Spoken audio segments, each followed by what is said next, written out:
পায়েল মা, ও পায়েল মা, কোথায় গেলে গো? আরে এদিকে তাকান, আমি তো এখানেই আছি। আরে মা, তুমি এইখানেই আছো? হ্যাঁ। আরে তোমাকে একটা কথা বলছিলাম, বুঝলে? হ্যাঁ বলেন।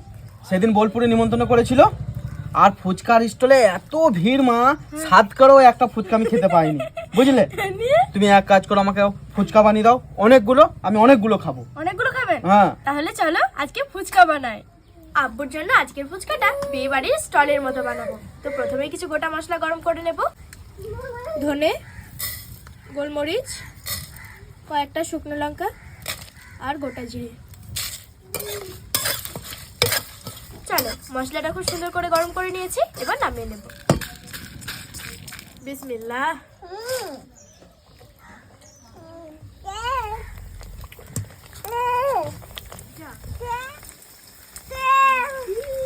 দেখো দেখো কত সুন্দর ফুলে উঠছে।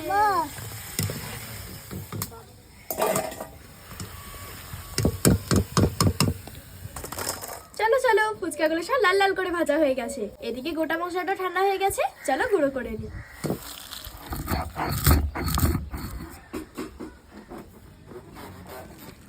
আবুজি, মিক্সিটা রেডি করে দিন, টক পানিটা বানাবো। এবার টক পানির জন্য এক মুঠো ধনেপাতা দেব। আজকে ধনেপাতারই পানি বানাবো। আর দেব অল্প পুদিনা পাতা, বাড়িতে লাগিয়েছি টবে, দেখো কত সুন্দর হয়েছে। টকের জন্য তেঁতুল পিউরি, যেটা গুঁড়ো করে রাখলাম সেই ভাজা মশলা, আর দেব স্বাদ মতো লবণ।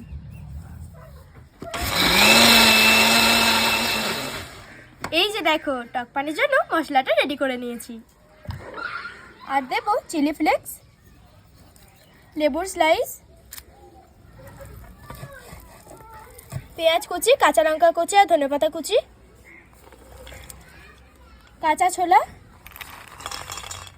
লবণ আর ভাজা মশলা।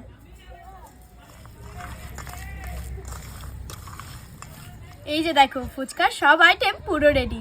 তো আবুজি আসুন, বিয়ে বাড়ির স্টলের মতো ফুচকা রেডি।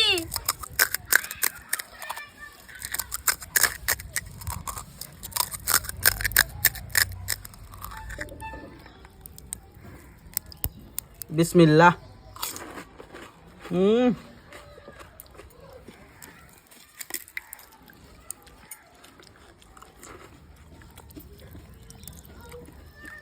বিসমিল্লাহ। পুরো একটা ফুচকা স্টলের মতনই হয়েছে। ভালো হয়েছে না? খুব ভালো লাগলো। তো আজকে ভিডিওটা কেমন লাগলো অবশ্যই কমেন্টে জানিও। বাই, আল্লাহ হাফেজ, টেক কেয়ার।